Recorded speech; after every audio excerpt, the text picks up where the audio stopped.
Cela faisait plusieurs semaines que le temps dans les montagnes chinoises était horrible. Il pleuvait jour et nuit, et le vent était assez fort pour faire tomber les gens. Un soir de tempête, quelqu'un a laissé un panier avec un bébé près des portes d'un monastère Shaolin. Il y avait aussi une note disant que le nom de la fille était Victoria. Cette note était écrite en anglais. Dans cette note, les parents de la fille demandèrent aux moines de prendre soin d'elle, car ils ne pouvaient pas le faire eux-mêmes. 3 moines sages trouvèrent l'enfant et commencèrent à discuter sur ce qu'il fallait faire. On ne peut pas laisser la fille ici. C'est un monastère de garçons. Mais dès qu'ils ont amené le bébé à l'intérieur du temple, un miracle s'est produit. La pluie s'est soudainement arrêtée et le soleil est arrivé de derrière les nuages. Les moines haletaient de joie et se sont souvenus d'une vieille légende. Celle-ci disait qu'un jour, une fille apparaîtrait dans le monastère et qu'elle arrêterait l'averse et deviendrait la meilleure des meilleures. Cet enfant est spécial. Alors, les 3 moines ont décidé de briser la tradition et d'élever le bébé au monastère. Cependant, ils n'ont dit à personne que l'enfant était une fille. On l'élèvera comme un garçon et elle deviendra notre meilleure élève. Ce bébé, c'était moi. Salut. Mes parents m'ont appelée Victoria, mais les moines m'ont donné un nom de garçon, Tai. Ces moines ont pris soin de moi comme s'ils étaient mes pères. Ils m'ont demandé de cacher le fait que j'étais une fille à tout le monde. Je me rasais les cheveux, j'apprenais le kung-fu, j'entraînais ma volonté et je méditais comme tous les autres enfants là-bas. J'étais aussi forte que les garçons et je les battais souvent. Les moines nous ont appris à ne pas nous envier les uns les autres. Malheureusement, un des garçons ne prenait pas en compte leur sagesse. Depuis qu'il était enfant, Chao croyait qu'il devait toujours être le meilleur en tout. Me voir réussir le rendait furieux. Bravo, Tai. La technique s'améliore de jour en jour. C'est tellement injuste. Sa tête est plate, donc c'est plus facile pour lui de se tenir dessus. Chao, tu devrais respecter tes frères et te réjouir de leur succès.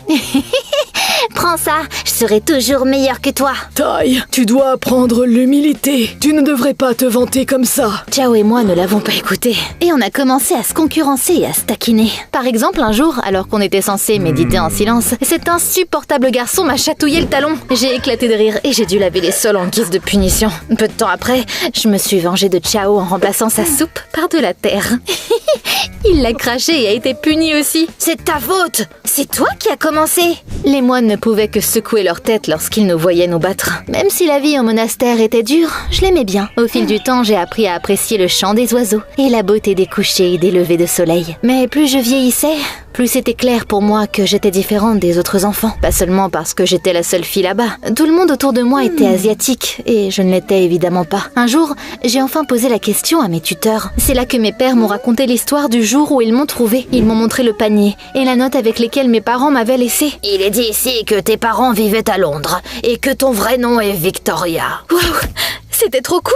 Je voulais retrouver mes parents. J'ai même commencé à apprendre l'anglais pour qu'on puisse se comprendre. Je leur en voulais pas de m'avoir abandonnée. Après tout, dans la note, mes parents ont expliqué qu'ils étaient trop pauvres pour élever un enfant. Plusieurs années ont passé et j'ai eu 16 ans. Cacher le fait que j'étais une fille devenait de plus en plus difficile. J'ai secrètement arrêté de me raser la tête. Bientôt, j'ai fait pousser mes cheveux et ils étaient magnifiques. J'aimais bien m'en occuper et essayer différentes coiffures. Bien sûr, je ne pouvais laisser personne le voir. Alors, je portais un truc spécial sur ma tête à chaque fois que je quittais la pièce. Le moment qu'on attendait tous est enfin arrivé. Le conseil des sages abbés allait choisir de nouveaux membres pour la troupe qui ferait le tour du monde et démontrerait les talents des moines Shaolin. Seuls les meilleurs parmi les meilleurs seraient choisis. On a pris cette annonce très au sérieux. Tout le monde rêvait de prouver qu'ils étaient les meilleurs. Moi aussi, je voulais voir le monde. De plus, c'était ma seule chance d'aller en Grande-Bretagne et de retrouver mes vrais parents. Pour ça, j'ai d'abord dû battre Chao. Tu aurais dû voir comment il se montrait. Eh, regarde ça, c'est le style du tigre volant. Un seul d'entre nous pouvait rejoindre la troupe. Les moines n'arrivais pas à choisir entre moi et Chao. Mais là, le destin est intervenu. Un jour, j'étais seule dans ma chambre et je voulais me peigner les cheveux quand Chao est entré et a tout vu. Je n'arrive pas à y croire. Tai, t'es une fille? Oups, oh, s'il te plaît, ne le dis à personne. Bien sûr, Chao m'a tout de suite dénoncé. Je m'attendais à quoi en vrai? Les abbés du conseil étaient furieux et m'ont crié dessus pour avoir désobéi aux règles. Ils voulaient me faire quitter le monastère. À ma grande surprise, mes pères sont venus à ma défense. Vous avez tort, t'as le mérite d'être ici. Puis, ils m'ont rappelé la vieille légende d'une fille spéciale à tout le monde. Le conseil a longuement réfléchi, mais ils m'ont finalement permis de rester, à une condition. Je devais passer un test difficile, la voie du guerrier. Tai, ils te laisseront rejoindre la troupe si tu réussis ce test. Les enjeux étaient extrêmement élevés. C'était tout ou rien. J'ai accepté sans hésiter. Devine qui s'est tout de suite porté volontaire pour me concurrencer. Chao, bien sûr. Oh, quelle horreur. Je ne vais pas perdre contre une fille. Il est temps de voir qui était le meilleur. Une fois pour toutes. Le premier test a commencé tôt le lendemain matin. Avec Chao, on On a dû rester immobile sur une jambe pendant 3 heures. Comme par hasard, il a commencé à pleuvoir et la tâche est devenue 2 fois plus difficile. Puis ça ne dérangeait pas mon adversaire de jouer sale. Chao faisait des visages ridicules et des bruits stupides pour me déséquilibrer.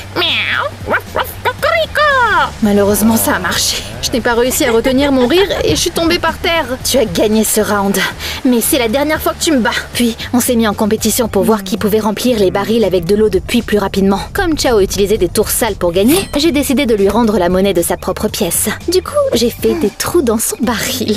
Peu importe ce qu'il faisait, il ne se remplissait pas d'eau. Évidemment, j'ai gagné ce round-là. C'était l'heure de la dernière tâche. Tai, Chao, vous devez monter ce sentier rocheux de la montagne. Mais soyez prudent, vous ne réussirez que si vous travaillez en équipe. Qui avait besoin d'ennemis avec des amis comme lui? Chao et moi, nous nous sommes regardés fixement. On a préparé des provisions, puis on est parti. On n'a pas arrêté de se disputer, ne serait-ce qu'une minute. Il y a une bifurcation sur le chemin. Je pense qu'on devrait tourner à gauche. Ne sois pas stupide, le chemin sur la droite est plus court. C'est pas parce que c'est court que c'est facile. Il y a beaucoup de rochers glissants là-bas. On s'est disputé et on a décidé de se séparer. J'ai passé toute la journée à monter, mais je ne voyais même pas le sommet de la montagne. J'avais choisi le mauvais chemin, c'est ça? Bientôt, j'étais complètement épuisée et je me suis assise pour prendre une collation. Malheureusement, j'ai mis mon sac à dos près du bord de la falaise et il est tombé. Mince! Poursuivre mon voyage sans nourriture ni eau était dangereux. Donc j'ai accepté la défaite et j'ai décidé de retourner au monastère. Ça y est, je vais devoir quitter le monastère. Je suis revenue à la bifurcation sur la route et j'ai vu Chao. Il boitait. Je lui ai demandé ce qui s'était passé. Et il a dit que j'avais raison, son chemin glissait énormément. Il avait glissé et il s'était blessé à la jambe. C'est pourquoi il avait décidé de revenir aussi. Félicitations, on est tous les deux perdants. Puis, il a dit quelque chose que je m'attendais pas à entendre. L'un de nous doit arriver au sommet. Prends ma nourriture et pars. C'était la première fois que Chao agissait noblement. Ça m'a choquée et j'ai décidé de ne pas le laisser derrière moi. Non, on va le faire ensemble. N'ose même pas abandonner. J'ai trouvé une grosse branche et j'ai proposé à Chao de l'utiliser comme bâton de marche. Puis, je l'ai aidé à se relever en marchant. Maintenant, on devait économiser de l'eau et de la nourriture, mais on a quand même réussi à grimper ensemble. Alors, c'est ça que mes pères voulaient dire quand ils ont dit qu'on devait faire équipe. Les moines rayonnants nous ont rejoints au sommet de la montagne et ils nous ont dit que j'avais réussi le test. C'était un test de compassion. Chao m'a fait un câlin amical et m'a félicité. Merci de ne pas m'avoir laissé là-bas. Et je suis désolée d'avoir été aussi puérile. J'étais tout aussi mauvaise. Bon, soyons amis. Bien sûr. On est revenus au monastère ensemble. Tu ne devineras jamais qui m'attendait là-bas. Mes parents. Victoria, tu es devenue tellement belle, ma fille. Ils m'ont serré dans leurs bras et m'ont dit que quand je suis née, ils n'avaient pas d'argent. Mes parents étaient en voyage d'affaires en Chine à l'époque et ils ont décidé de me laisser au monastère. Mais maintenant, on est devenus riches et on est revenus pour toi. Rencontrer mes parents, c'est tout ce que j'ai toujours voulu. Alors je leur ai pardonné et j'ai accepté de déménager en Grande-Bretagne. Pourtant, dire au revoir à mes pères moines et aux autres enfants était difficile. Merci pour tout ce que vous avez fait pour moi. Reste gentille et juste. Prends soin de toi, petite sœur. On a pris une photo ensemble et quelques jours plus tard, je suis allée à Londres avec mes parents. Je n'avais jamais été dans une si grande ville. Alors, tout était nouveau pour moi. Oh, c'est un bus à 2 étages? La maison de mes parents était incroyable. Ils avaient beaucoup de meubles et une tonne d'appareils électroménagers. C'était pas facile de m'habituer à ma nouvelle vie et au nom de Victoria. Mais ce qui comptait, c'était que j'avais enfin trouvé ma famille. Victoria, je t'ai acheté des vêtements à la mode. Tu impressionneras tout le monde dans ta nouvelle école. Mais tout n'était pas tout beau, tout rose. Je ne m'entendais pas bien avec mes nouveaux camarades de classe. C'était compliqué pour moi de leur parler parce que tout ce qui les intéressait, c'était leurs gadgets et que moi, je n'y connaissais rien. Allons au parc ce soir pour écouter les oiseaux chanter. T'es sérieuse là? Écouter les oiseaux chanter? Pourquoi je ferais ça alors que je peux écouter toutes les dernières chansons de mes artistes préférés? Pourquoi elle me disait ça? Expliquez-moi, j'étais tellement perdue. Alors, j'ai vite eu la réputation d'une fille bizarre. Je me suis retrouvée sans amis. À la maison, j'ai essayé de méditer et de pratiquer des techniques de kung-fu pour me remonter le moral. Mais pour une raison quelconque, ça rendait mes parents fous. Victoria, oublie ta vie passée. Sois juste un enfant normal, pas d'entraînement ou de tenue bizarre. D'accord. J'ai essayé de me comporter comme les autres enfants et de m'intégrer même si ça ne me plaisait pas. Mais un jour, quelque chose m'a vraiment énervée. J'ai vu une brute déranger une fille dans le couloir de l'école. Pourquoi tu fais ta meuf compliquée? Allez, viens, on sort ensemble. Laisse-moi tranquille. Combien de fois est-ce que je vais te dire non? Je t'aurais. Ça m'a tellement énervée. Je lui ai montré le style de combat tigre volant. Le mec s'est enfui et s'est plaint au directeur. Mes parents étaient appelés à l'école.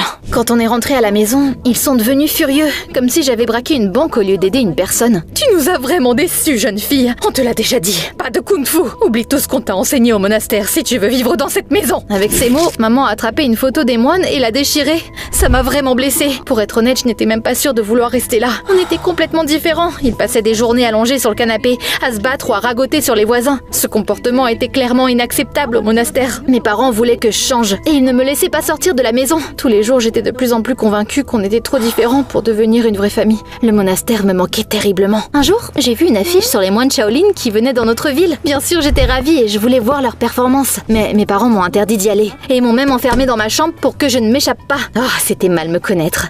J'ai passé des années à pratiquer les arts martiaux. C'était pas une fenêtre qui allait me retenir. Je suis allée à la salle de spectacle et je suis partie en coulisses. Chao et mes pères moines étaient là. Je n'ai pas pu retenir mes larmes de joie en les serrant dans mes bras. Chao, qu'est-ce que tu fais ici? J'ai été acceptée dans la troupe à ta place. Tai, mon enfant, je vois de la tristesse dans tes yeux. Qu'est-ce qui ne va pas? Je lui ai expliqué que la vie avec mes vrais parents m'avait beaucoup déçue. Mais là, un des moines m'a interrompu. Il a dit qu'il s'était fait mal à la jambe et qu'il ne pourrait pas participer à la performance. Oh non, on n'a personne pour te remplacer. Oh, on est fichu. Mais non, show must go on. Je me suis vite changée et j'ai dit que je prendrais sa place. C'est bon, on peut monter sur scène. On a toujours su que tu étais spécial. À ton tour de briller. Le spectacle a été un succès. Après notre performance, le public nous a fait une ovation debout. Mon cœur débordait de bonheur. C'est pour ça que je suis née. Puis, j'ai vu mes parents en colère dans la foule.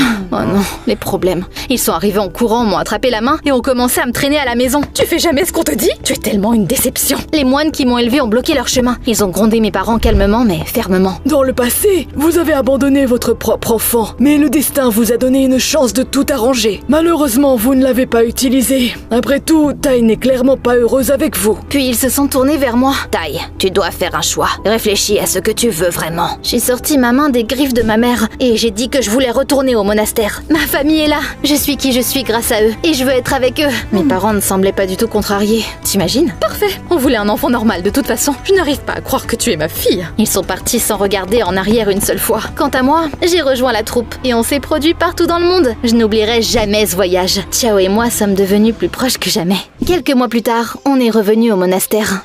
Ah, mon petit chez moi. J'ai commencé à m'entraîner et à méditer comme d'habitude. La vie était géniale. Mais Chao et moi, on a senti que notre amitié a changé. On s'aime bien, mais on a peur d'en parler à nos mentors. Tu penses qu'ils vont nous laisser être ensemble? Ou vont-ils nous tester à nouveau? Dis-moi ce que t'en penses dans les commentaires en dessous. Maintenant, je sais que la maison est là où est ton cœur. Et que ta famille, ce sont les gens qui te soutiennent quand la vie est dure. T'en penses quoi, toi? Beaucoup d'amour, journal intime. Et une fille qui a arrêté la pluie.